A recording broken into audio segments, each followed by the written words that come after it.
ನೇತಾಜಿ ಸುಭಾಷ್ ಚಂದ್ರ ಬೋಸರ ಜನ್ಮದಿನ. ಇದು 128ನೇ ಜನ್ಮದಿನ. ಅವರು ಭಾಳ ಚಿಕ್ಕ ವಯಸ್ಸಿನಲ್ಲೇ ಕಾಲವಾದರು. ಅವರು ದೇಶದ ಬಗ್ಗೆ ಭಾಳ ಅಪಾರವಾದಂಥ ಗೌರವ, ದೇಶದ ಬಗ್ಗೆ ಅಭಿಮಾನ, ದೇಶಭಕ್ತಿಯನ್ನು ಇಟ್ಕೊಂಡಿದ್ದಂಥ ಒಬ್ಬ ಮಹಾನ್ ವ್ಯಕ್ತಿ. ಅವರು ICS ಪಾಸ್ ಮಾಡಿದರು.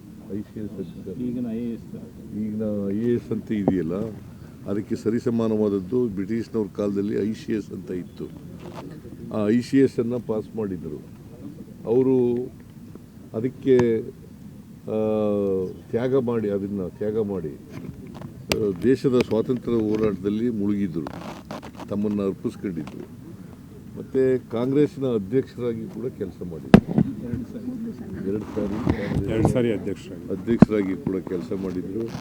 ಅವರಿಗೆ ಭಿನ್ನಾಭಿಪ್ರಾಯ ಏನಪ್ಪ ಅಂತಂದರೆ, ನಾವು ಅಹಿಂಸೆಯ ಮೂಲಕ, ಸತ್ಯದ ಮೂಲಕ ಮಹಾತ್ಮ ಗಾಂಧೀಜಿಯವರ ದಾರಿನಲ್ಲಿ ಸ್ವಾತಂತ್ರ್ಯವನ್ನು ಪಡ್ಕೊಳ್ತಕ್ಕಂಥದ್ದು ಭಾಳ ಕಷ್ಟ ಅಂತಕ್ಕಂಥದ್ದು ಅವರ ತಲೆಯಲ್ಲಿತ್ತು. ಅದಕ್ಕೋಸ್ಕರ ಶಸ್ತ್ರಾಸ್ತ್ರವನ್ನು ಉಪಯೋಗಿಸಿ ನಾವು ಬ್ರಿಟಿಷ್ನವರನ್ನು ದೇಶದಿಂದ ಹೊರಗಡೆ ಓಡಿಸ್ಬೇಕು ಅಂತೇಳಿ ಅವರು INA ಇಂಡಿಯನ್ ನ್ಯಾಷನಲ್ ಆರ್ಮಿ ಎಂದು ಸ್ಥಾಪನೆ ಮಾಡಿದರು. ಇಂಡಿಯನ್ ನ್ಯಾಷನಲ್ ಆರ್ಮಿಯನ್ನು ಸ್ಥಾಪನೆ ಮಾಡಿದರು. ಅವರು ಸಾವಿನ ಬಗ್ಗೆ ಜಪಾನ್ನಲ್ಲಿರುವಾಗ ಅವರು ಇದರಲ್ಲಿ ಎಂಥದ್ದು ವಿಮಾನ ದುರಂತದಲ್ಲಿ ಕಾಲವಾದರು ಅಂತಕ್ಕಂಥದ್ದು ನಮಗೆ ತಿಳಿದಿರ್ತಕ್ಕಂಥದ್ದು. ಸೊ ಅವರು ಪಾಪ ದೇಶದ ಬಗ್ಗೆ ಅಪಾರವಾದಂಥ ಕಾಳಜಿಯನ್ನು, ದೇಶದ ಸ್ವಾತಂತ್ರ್ಯ ಬರಬೇಕು, ಈ ದೇಶಕ್ಕೆ ನಾವೆಲ್ಲರೂ ಕೂಡ ಸ್ವತಂತ್ರರಾಗಬೇಕು, ನಾವೆಲ್ಲರೂ ಕೂಡ ಬ್ರಿಟಿಷ್ನವರ ಆಳ್ವಿಕೆಯಿಂದ ಮುಕ್ತರಾಗಬೇಕು, ಗುಲಾಮಗಿರಿಯಿಂದ ಮುಕ್ತರಾಗಬೇಕು ಅಂತಕ್ಕಂಥ ವಿಚಾರವನ್ನು ಇಟ್ಟುಕೊಂಡು ಭಾಳ ದೇಶಾಭಿಮಾನದಿಂದ ದೇಶಕ್ಕೋಸ್ಕರ ತಮ್ಮ ಪ್ರಾಣವನ್ನೇ ಅರ್ಪಣೆ ಮಾಡಿರ್ತಕ್ಕಂಥ ವ್ಯಕ್ತಿ. ಅವರನ್ನು ಸರ್ಕಾರ ಭಾಳ ವಿನಮ್ರವಾಗಿ ಸ್ಮರಿಸ್ಕೊಳ್ತದೆ. ಅವರು ಬಿಟ್ಟೋಗಿರ್ತಕ್ಕಂಥ ಆದರ್ಶಗಳನ್ನು ನಾವು ಜೀವನದಲ್ಲಿ ಅಳವಡಿಸ್ಕೊಳ್ತಕ್ಕಂಥ ಪ್ರಯತ್ನವನ್ನು ಮಾಡ್ತೇವೆ ಅಂತಕ್ಕಂಥ ಮಾತುಗಳನ್ನು ಹೇಳಿ ಅವರಿಗೆ ಸರ್ಕಾರದ ವತಿಯಿಂದ ಗೌರವವನ್ನು ಸಲ್ಲಿಸಿ ಪುಷ್ಪ ಆಚರಣೆಯನ್ನು ಮಾಡಿದ್ದೀವಿ. ಇಡೀ ದೇಶದ ಜನರು ಅವರಿಗೆ ಋಣಿಯಾಗಿದ್ದಾರೆ ಅಂತಕ್ಕಂಥ ಮಾತುಗಳನ್ನು ಹೇಳ್ತಾರೆ. ಸರ್, ಈಗ ಮೂಡ ಕೇಸ್ನಲ್ಲಿ ತಮ್ಮ ಕುಟುಂಬಕ್ಕೆ ಕ್ಲೀನ್ ಚಿಟ್ ಕೊಟ್ಟಿದ್ದಾರೆ ಸರ್ ಲೋಕಾಯುಕ್ತ ಪೊಲೀಸರು. ಅಧಿಕಾರಿಗಳು ತಪ್ಪು ಮಾಡಿದ್ದಾರೆ, ಸಿದ್ದರಾಮಯ್ಯನವರು ಮತ್ತೆ ಅವ್ರ ಪತ್ನಿ ತಪ್ಪು ಮಾಡಿಲ್ಲ ಅಂತ ಹೇಳಿದ್ದಾರೆ. ಗೊತ್ತಿಲ್ರಿ,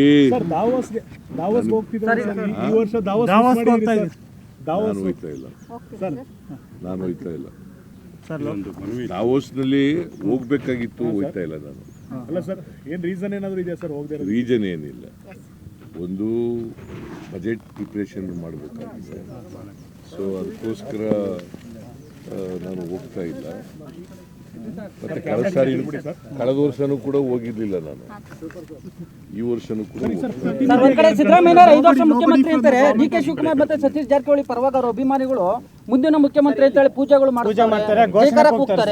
ಅಂತಿಮವಾಗಿ ಹೈಕಮಾಂಡ್ ಏನ್ ಡಿಸಿಷನ್ ಮಾಡ್ತದೆ ಅದೇ ಅಂತಿಮ. ನೇತಾಜಿ ಸುಭಾಷ್ ಚಂದ್ರ ಬೋಸರ ಜನ್ಮದಿನ. ಇದು 128ನೇ ಜನ್ಮದಿನ. ಅವರು ಭಾಳ ಚಿಕ್ಕ ವಯಸ್ಸಿನಲ್ಲೇ ಕಾಲವಾದರು. ಅವರು ದೇಶದ ಬಗ್ಗೆ ಭಾಳ ಅಪಾರವಾದಂಥ ಗೌರವ, ದೇಶದ ಬಗ್ಗೆ ಅಭಿಮಾನ, ದೇಶಭಕ್ತಿಯನ್ನು ಇಟ್ಕೊಂಡಿದ್ದಂಥ ಒಬ್ಬ ಮಹಾನ್ ವ್ಯಕ್ತಿ. ಅವರು ICS ಪಾಸ್ ಮಾಡಿದರು. ಈಗಿನ IAS ಅಂತ ಇದೆಯಲ್ಲ, ಅದಕ್ಕೆ ಸರಿಸಮಾನವಾದದ್ದು ಬ್ರಿಟಿಷ್ನವ್ರ ಕಾಲದಲ್ಲಿ ICS ಅಂತ ಇತ್ತು.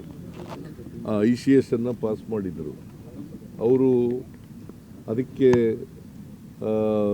ತ್ಯಾಗ ಮಾಡಿ ದೇಶದ ಸ್ವಾತಂತ್ರ್ಯ ಹೋರಾಟದಲ್ಲಿ ಮುಳುಗಿದ್ದರು, ತಮ್ಮನ್ನು ಅರ್ಪಿಸ್ಕೊಂಡಿದ್ದರು. ಮತ್ತು ಕಾಂಗ್ರೆಸ್ನ ಅಧ್ಯಕ್ಷರಾಗಿ ಕೂಡ ಕೆಲಸ ಮಾಡಿದ್ರು. ಎರಡು ಸಾರಿ ಅಧ್ಯಕ್ಷರಾಗಿ ಕೂಡ ಕೆಲಸ ಮಾಡಿದ್ರು. ಅವರಿಗೆ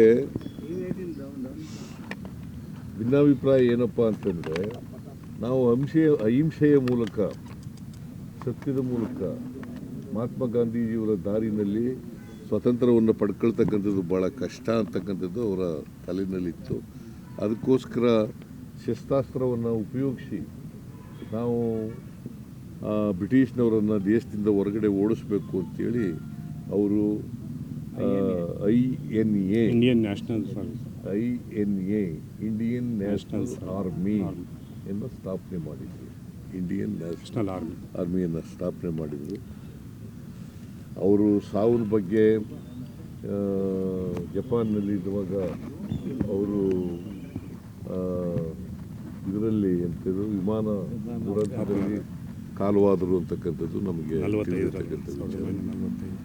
ಸೊ ಅವರು ಪಾಪ ದೇಶದ ಬಗ್ಗೆ ಅಪಾರವಾದಂಥ ಕಾಳಜಿಯನ್ನು, ದೇಶದ ಸ್ವಾತಂತ್ರ್ಯ ಬರಬೇಕು, ಈ ದೇಶಕ್ಕೆ ನಾವೆಲ್ಲರೂ ಕೂಡ ಸ್ವತಂತ್ರರಾಗಬೇಕು, ನಾವೆಲ್ಲರೂ ಕೂಡ ಬ್ರಿಟಿಷ್ನವರ ಆಳ್ವಿಕೆಯಿಂದ ಮುಕ್ತರಾಗಬೇಕು, ಗುಲಾಮಗಿರಿಯಿಂದ ಮುಕ್ತರಾಗಬೇಕು ಅಂತಕ್ಕಂಥ ವಿಚಾರವನ್ನು ಇಟ್ಟುಕೊಂಡು ಭಾಳ ದೇಶಾಭಿಮಾನದಿಂದ ದೇಶಕ್ಕೋಸ್ಕರ ತಮ್ಮ ಪ್ರಾಣವನ್ನೇ ಅರ್ಪಣೆ ಮಾಡಿರ್ತಕ್ಕಂಥ ವ್ಯಕ್ತಿ. ಅವರನ್ನು ಸರ್ಕಾರ ಭಾಳ ವಿನಮ್ರವಾಗಿ ಸ್ಮರಿಸ್ಕೊಳ್ತದೆ. ಅವರು ಬಿಟ್ಟೋಗಿರ್ತಕ್ಕಂಥ ಆದರ್ಶಗಳನ್ನು ನಾವು ಜೀವನದಲ್ಲಿ ಅಳವಡಿಸ್ಕೊಳ್ತಕ್ಕಂಥ ಪ್ರಯತ್ನವನ್ನು ಮಾಡ್ತೇವೆ ಅಂತಕ್ಕಂಥ ಮಾತುಗಳನ್ನು ಹೇಳಿ ಅವರಿಗೆ ಸರ್ಕಾರದ ವತಿಯಿಂದ ಗೌರವವನ್ನು ಸಲ್ಲಿಸಿ ಪುಷ್ಪ ಆಚರಣೆಯನ್ನು ಮಾಡಿದ್ದೀವಿ. ಇಡೀ ದೇಶದ ಜನರು ಅವರಿಗೆ ಋಣಿಯಾಗಿದ್ದಾರೆ ಅಂತಕ್ಕಂಥ ಮಾತುಗಳನ್ನು ಹೇಳಿದ್ದಾರೆ. ಸರ್, ಈಗ ಮೂಡ ಕೇಸ್ನಲ್ಲಿ ತಮ್ಮ ಕುಟುಂಬಕ್ಕೆ ಕ್ಲೀನ್ ಚಿಟ್ ಕೊಟ್ಟಿದ್ದಾರೆ ಸರ್ ಲೋಕಾಯುಕ್ತ ಪೊಲೀಸರು. ಅಧಿಕಾರಿಗಳು ತಪ್ಪು ಮಾಡಿದ್ದಾರೆ, ಸಿದ್ದರಾಮಯ್ಯನವರು ಮತ್ತೆ ಅವ್ರ ಪತ್ನಿ ತಪ್ಪು ಮಾಡಿಲ್ಲ ಅಂತ ಹೇಳಿದ್ದಾರೆ. ಗೊತ್ತಿಲ್ರಿ, ದಾವೋಸ್ ಹೋಗ್ತಿದ್ದಾರೆ ಈ ವರ್ಷ ನಾನು ಹೋಯ್ತಾ ಇಲ್ಲ. ದಾವೋಸ್ನಲ್ಲಿ ಹೋಗ್ಬೇಕಾಗಿತ್ತು, ಹೋಯ್ತಾ ಇಲ್ಲ ನಾನು. ಅಲ್ಲ ಸರ್, ಏನ್ ರೀಸನ್ ಏನಾದರೂ ಇದೆಯಾ ಸರ್ ಹೋಗದೆ? ರೀಸನ್ ಏನಿಲ್ಲ, ಒಂದು ಬಜೆಟ್ ಪ್ರಿಪ್ರೇಷನ್ ಮಾಡಬೇಕಾಗಿದೆ. ಸೊ ಅದಕ್ಕೋಸ್ಕರ ನಾನು ಹೋಗ್ತಾ ಇಲ್ಲ. ಮತ್ತು ಕಳೆದ ವರ್ಷನೂ ಕೂಡ ಹೋಗಿರ್ಲಿಲ್ಲ ನಾನು, ಈ ವರ್ಷನೂ ಕೂಡ. ಒಂದ್ ಕಡೆ ಸಿದ್ದರಾಮಯ್ಯನವರು 5 ವರ್ಷ ಮುಖ್ಯಮಂತ್ರಿ ಅಂತಾರೆ, DK ಶಿವಕುಮಾರ್ ಮತ್ತೆ ಸತೀಶ್ ಜಾರಕಿಹೊಳಿ ಪರವಾಗಿ ಅವರ ಅಭಿಮಾನಿಗಳು ಮುಂದಿನ ಮುಖ್ಯಮಂತ್ರಿ ಅಂತ ಹೇಳಿ ಪೂಜೆಗಳು ಮಾಡ್ತಾರೆ, ಜೈಕಾರ ಕೂಗ್ತಾರೆ. ಅಂತಿಮವಾಗಿ ಹೈಕಮಾಂಡ್ ಏನ್ ಡಿಸಿಷನ್ ಮಾಡ್ತದೆ ಅದೇ ಅಂತಿಮ.